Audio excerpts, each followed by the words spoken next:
আমি আজকে তোমাদের সাথে শেয়ার করবো একটা ভর্তা রেসিপি। আর ভর্তাটা খেতে কিন্তু অনেক দারুণ হয়েছে, অনেক টেস্ট হয়েছে।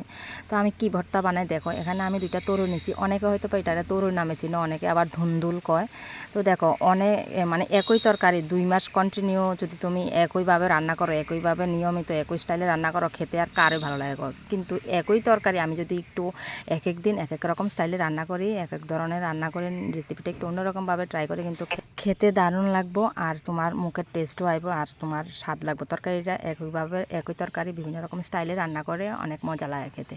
তো দেখো আমি একটা ঘটনা কই, আমার বাড়ির পাশে মানে আমার একদম বাড়ির পাশে বাড়িতে ঝিঙ্গা লাগাইছে, কিন্তু গাছে একদম বুড়ো হয়ে গেছে, একদম পস্তা আছে, বাতি রয়েছে, কিন্তু নাকি খেতে নাকি ভালো লাগে না। জিজ্ঞেস করেছি কী তোমার গাছে ঝিঙ্গা খাও না? তো কয় কি ভালো লাগে না খেতে একরকম। আমি আবার মনে মনে ভাবছি একই তরকারি যদি একইভাবে রান্না করা প্রত্যেক দিন, তুমি 2 মাস 3 মাস কন্টিনিউ একই তরকারি একইভাবে রান্না করলে কত খেতে ভালো লাগবে চাইকো। এর লেগে আমি এই তরকারিটাই মনে করি, ঝিঙ্গা হোক তরই হোক পটল হোক যাই হোক, এটা যদি সবসময় একভাবে রান্না করে বিভিন্ন রকম স্টাইলে বিভিন্ন রকম পদ্ধতিতে রান্না করে খেতে কিন্তু দুর্দান্ত হয় রেসিপিটা। আর স্বাদ মুখের স্বাদ টেস্টও অনেক ভালো লাগে। তো দেখো আমি তরুটিটা দেখছো তেল দিয়ে একদম ভালো করে শিক্ষা নিয়েছি। আমার কিন্তু প্রায় 15-20 মিনিট লাগছে। তরুটি আমার একটু ভাতি হয়ে গেছে গা, ভিতরে গোটা হয়ে গেছে গা। তোমরা চাইলে একদম সুদা সুদা চাইয়া এবং কচি চাইয়া লইবা, যাতে একটু সুবিধা হয় শেখতে। তো আমি চুলার মধ্যে শিক্ষা নিয়েছি, শিক্ষা টিক্ষা সেরা তারপরে এটা ছইলা ধুইয়া মিক্সার করে আলাইছি। মিক্সারে দেখছো আমি কাঁচা লঙ্কা আর আইলাপ রসুন একটু বেশি করে দিছি।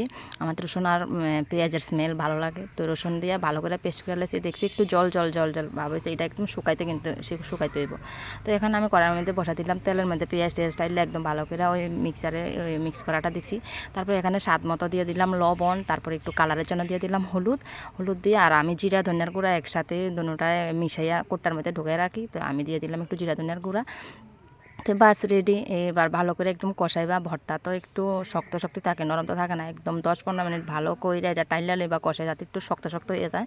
তো এই দেখো আমার ভর্তাটা রেডি, আর কালারটা দেখো কি দুর্দান্ত হয়েছে, খুব দারুণ হয়েছে, খেতেও কিন্তু অনেক অসাধারণ হয়েছে। তোমরাও কিন্তু এভাবে বাড়িতে ট্রাই করে দেখতে পারো, খুব দারুণ লাগে খেতে। আর আমার এই ভর্তা রেসিপিটা দিয়েই কিন্তু আমার আজকে দুপুরের খাওয়া কমপ্লিট করছি। তোমরা এইভাবে বাড়িতে ট্রাই করে। বাচ্চারা দেখো আমার কিন্তু ছেলে খেতে খুব পছন্দ করছে, দারুণ হয়েছে। মা করছে স্বাদ আছে, একটু মিষ্টি মিষ্টি লাগতেছে।